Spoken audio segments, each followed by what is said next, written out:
கடந்த திமுக அரசோட தான் நீங்களும் பயணம் பண்ணியிருக்கீங்க. கிட்டத்தட்ட ஒரு 50 வருஷம் நீங்களும் அது கூட பயணம் பண்ணியிருக்கீங்க. இப்போ வந்து செய்யணும் வந்து வெள்ளரிக்கை கொடுத்தாரு. தனி மனிதன் கடன் வந்து 1,20,000. அப்போ அவங்களோட தான் நீங்களும் பயணிருக்கீங்க. அந்த கடன் சுமை பற்றி உங்களுக்கு தெரியாதா?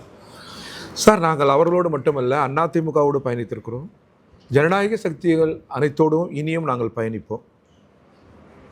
வெள்ளரிக்கை பற்றி, நிர்வாகத்தை பற்றி எங்களுக்கு என்ன தெரியும்? நாங்கள் வெளியில் இருக்கிறோம். நாங்கள் அதிகாரத்துக்கு வருகிற போது அது பற்றி நாங்கள் தெரிந்து கொள்வோம். ஆட்சி, ஒவ்வொரு துறை, அரசின் நிதிநிலை இவையெல்லாம் அரசு அறிவிக்கிறது. ஆனால் எங்கள் கீழ் அல்ல IPS IFS அதிகாரிகள், எங்கள் கீழ் நிர்வாகம் அல்ல. நாங்கள் எதிர்க்கட்சி, குரல் எழுப்புகிறோம். ஆனாலும் இந்த வெள்ளை அறிக்கையின் மீது கருத்து சொல்ல நாங்கள் விரும்புகிறோம்.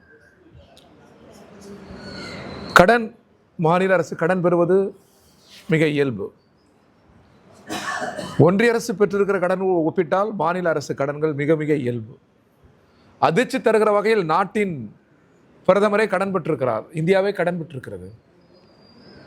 எனவேதான் உலக வங்கி சொல்கிறபடி நாம் நடக்க வேண்டிய அவசியம் ஏற்படுகிறது. எனவே கடன் இல்லாத ஒரு தற்சார்பு சூழலில் இந்தியா, தமிழ்நாடு முன்னேற வேண்டும் என்பதுதான் எங்கள் நிலை. இந்த கடனை தமிழ்நாடு தனது உற்பத்தி திறன் கொண்டு தான் அடைக்க வேண்டும். அதில் தற்சார்பு தான் மிகப்பெரிய பங்களிக்கும். நாடு கடந்த நிறுவனங்கள் நாட்டை சூறையாடுகிறது.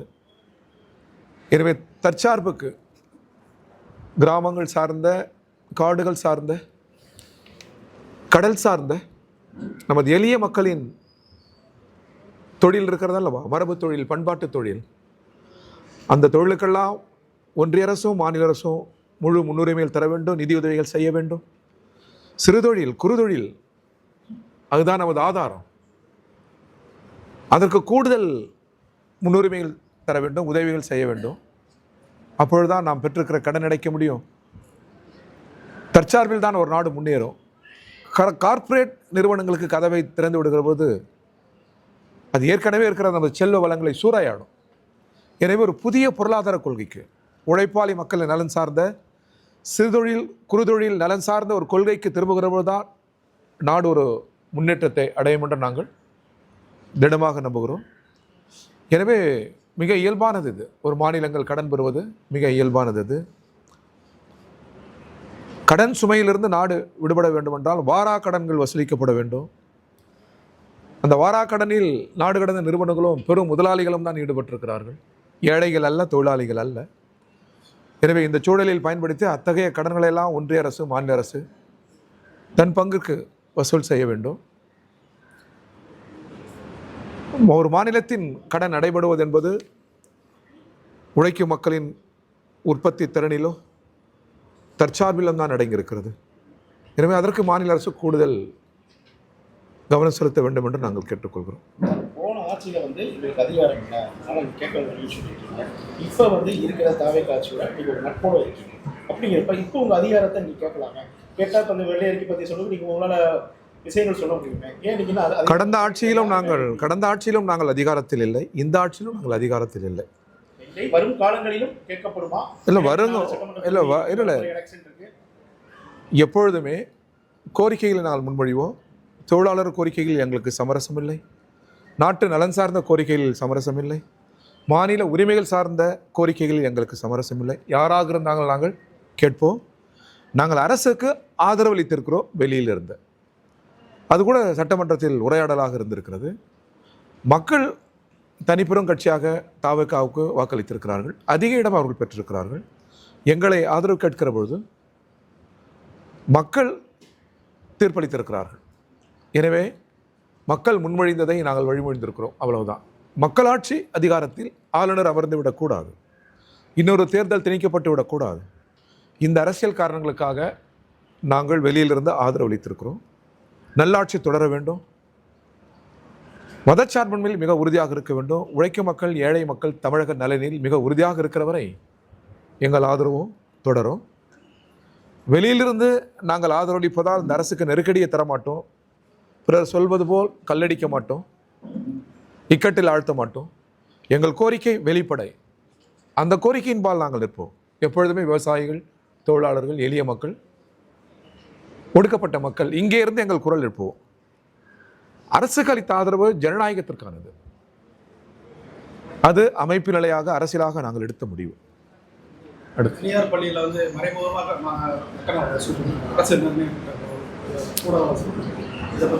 சார், எங்கள் கொள்கை இடது கொள்கை என்பது கல்வியை, மருத்துவத்தை அரசு எடுத்துக்கொள்ள வேண்டும் என்பதுதான் எங்கள் கொள்கை. அந்த கொள்கை நிலைக்கு காலம் இன்னும் கனியவில்லை. அதை மெல்ல மெல்ல அந்த காலத்தை நோக்கி, அதாவது இடது சிந்தனையை நோக்கி நகர்த்துகிற பெருமணியில் நாங்கள் ஈடுபட்டு வருகிறோம். ஒரு நாகரிக அரசின் பொறுப்பு என்பது கல்வியோ மருத்துவம் அரசு சார்ந்தது, தனியார் சார்ந்தது அல்ல. எனவே அந்த நிலை வர வேண்டும். அதற்காக நாங்கள் குரல் எழுப்புகிறோம், போராடுகிறோம். ஆனால் இன்றைய யதார்த்த சூழல், தனியார் கல்வி நிறுவனங்கள் பகற்கொள்ளையில் ஈடுபடுவது எங்களால் ஏற்க இயலாது. எனவே கல்விதான் ஒரு தேசத்தின் எதிர்காலம். கல்வியை பயன்படுத்தி தனியார்கள் பொருள் சேர்ப்பதை, பணம் சேர்ப்பதை எங்களால் ஏற்க இயலாது. அரசு தான் இதில் கூடுதலாக இருந்து கவனம் செலுத்தி விழிப்போடு இருந்து ஒரு கட்டுக்குள் வைக்க வேண்டும். அதுதான் எங்கள் நிலை. கூடுதலாக ஆரம்ப கல்வி துவங்கி உயர்கல்வி வரை அரசு கல்வி நிறுவனங்கள் இன்னும் கூடுதல் கவனம் பெற்று அது மிக சிறந்த நிலையை எய்த வேண்டும் என்பதுதான் எங்கள் நிலை. அதற்கான முழு ஒத்துழைப்பை கம்யூனிஸ்ட் கட்சி தரும். விவசாயிகள் போராட்டம் நடத்திட்டே இருக்காங்க. இந்திய கம்யூனிஸ்ட் விவசாயிகள் தான் அதிகமாக இருக்காங்க. அவங்களுக்கு தான் நீங்கள் என்ன மாதிரி? நேற்று கூட நாங்கள் விருதுநகரில் எங்கள் கட்சி சார்பில் நாங்கள் எல்லோரும் கலந்து கொண்டோம். எந்த விதமான சமரசத்துக்கும் இடமில்லாமல் அந்த கோரிக்கையில் நாங்கள் மிக உறுதியாக இருக்கிறோம். பயிர்க்கடன்கள் அனைத்தையும் ரத்து செய்ய வேண்டும். விவசாயிகள் நாட்டுக்கானவர்கள், மனிதகுலத்திற்கானவர்கள், ஒரு துண்டு நிலைத்து வைத்துக்கொண்டு இயற்கையோடு போராடுகிறவர்கள். அவர்களுக்கு எல்லாவித உதவியும் ஒரு அரசு செய்ய வேண்டும். உலகத்தின் பல்வேறு நாடுகளில், வளர்ந்த நாடுகளே விவசாயிகளின் பக்கம் இன்று எல்லா உதவிகளும் செய்கிறது. நம்மை போன்ற வளர்கிற நாடுகளில், வளர்முக நாடுகளில் விவசாயிகளுக்கு அருகில் நின்று அவர்கள் கோரிக்கைகளை நிறைவேற்ற வேண்டும். அவர்கள் கடன்களை ரத்து செய்ய வேண்டும்.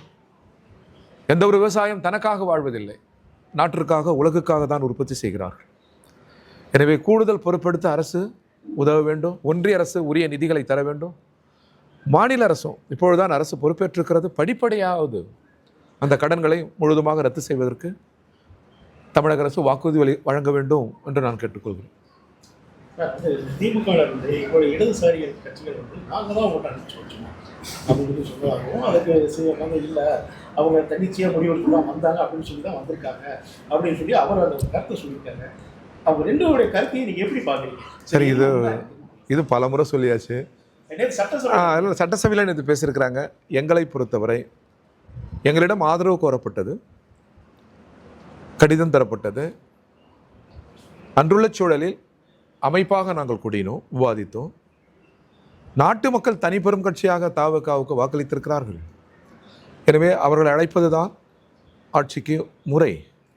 எனவே கவர்னர் ஆட்சி அமைக்க அழைக்க வேண்டும் என்று முதல் அறிக்கையை நான் கொடுத்தோம். அடுத்து ஆதரவளிப்பது என்று கட்சி முடிவு செய்து அந்த ஆதரவையும் நாங்கள் வழங்கினோம்.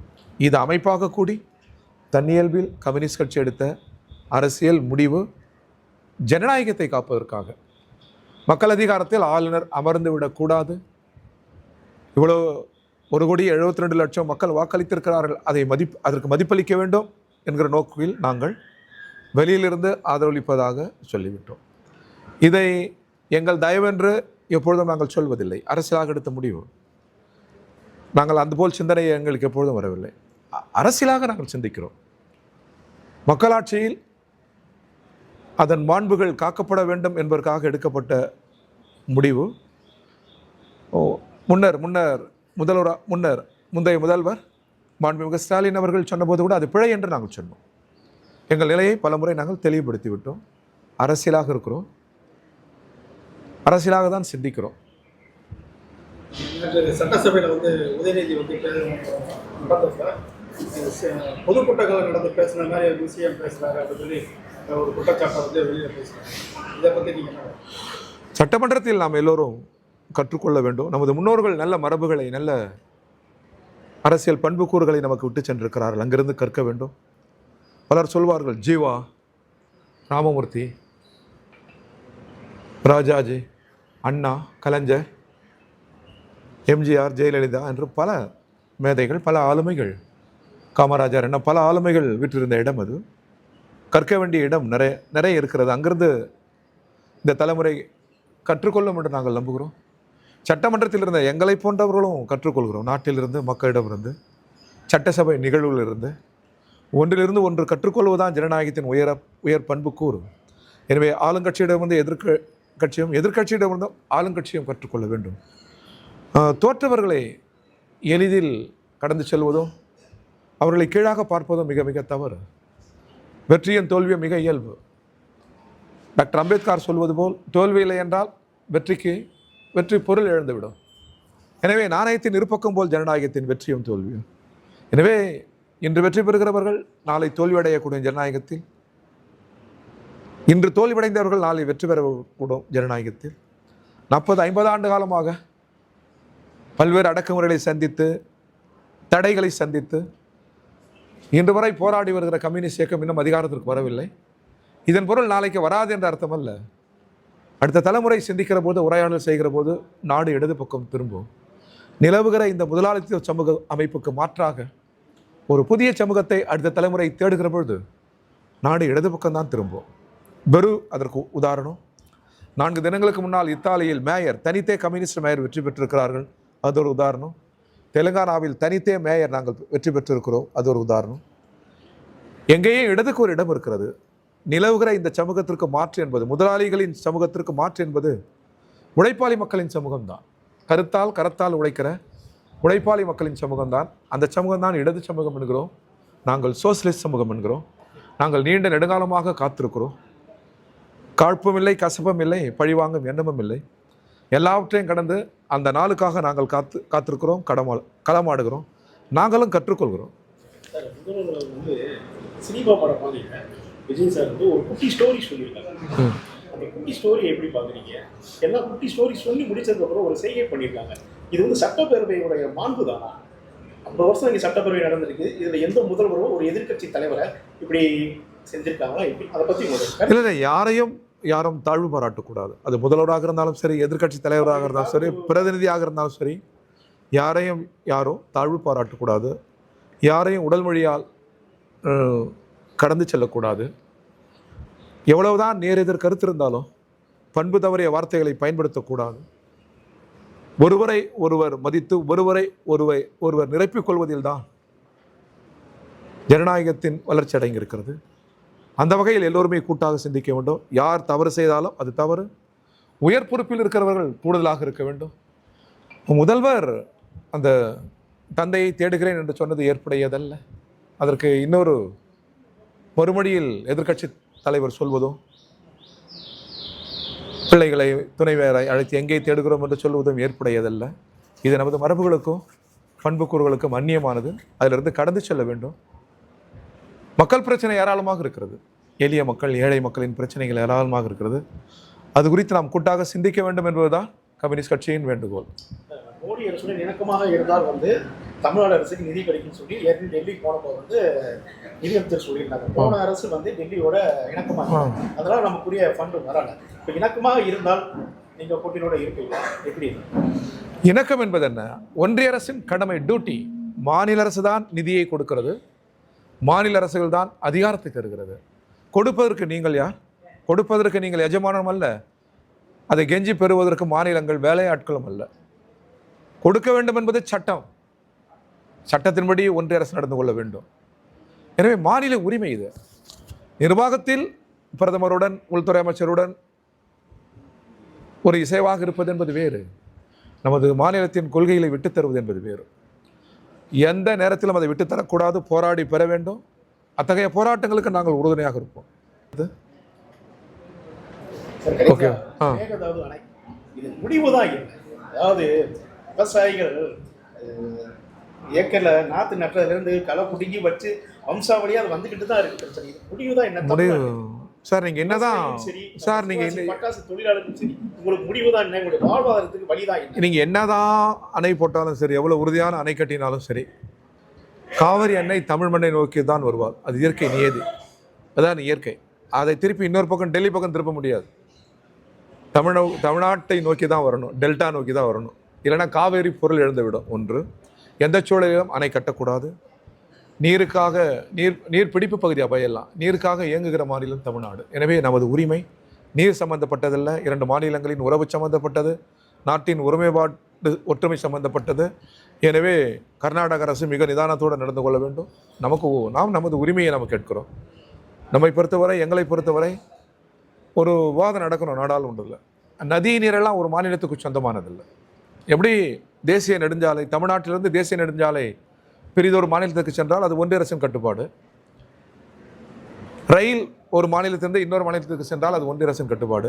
நதி ஒரு மாநிலத்திலிருந்து இன்னொரு மாநிலத்துக்கு சென்றால் அதையே நாடு தனதாக்கி கொள்ள வேண்டும். அந்த ஒரு காலம் எழணும். இருக்கிற இயற்கை செல்வங்கள், நதி நீர் எல்லாம் நாடு தனதாக்கி கொள்ள வேண்டும். கனிம வளங்கள், செல்வ வளங்கள் எல்லாம் இன்றைக்கு தனியாருக்கு சொந்தமாக இருக்குது. அதெல்லாம் இயற்கை, இவையெல்லாம் நாடு சொந்தமாக்கி கொள்ள வேண்டும். அது பற்றி ஒரு டிபேட் நாடாளுமன்றம் நடத்தணும். அது நீண்ட நெடுங்கால தொலைநோக்கு. பட்டாசு தொழிற்சாலையை பொறுத்தவரை அதற்கு கூடுதல் முன்னுரிமை அளிக்கணும். அந்த நவீனங்களுக்கு அரசு ஒத்துழைக்கணும். பட்டாசு தொழிலில் ஈடுபட்டிருக்கிற தொழிலாளர்களுக்கு கூடுதல் சிந்தனை தேவைப்படுகிறது, அரசின் கூடுதல் சிந்தனை தேவைப்படுகிறது. அவர்களை பாதுகாக்க வேண்டும்.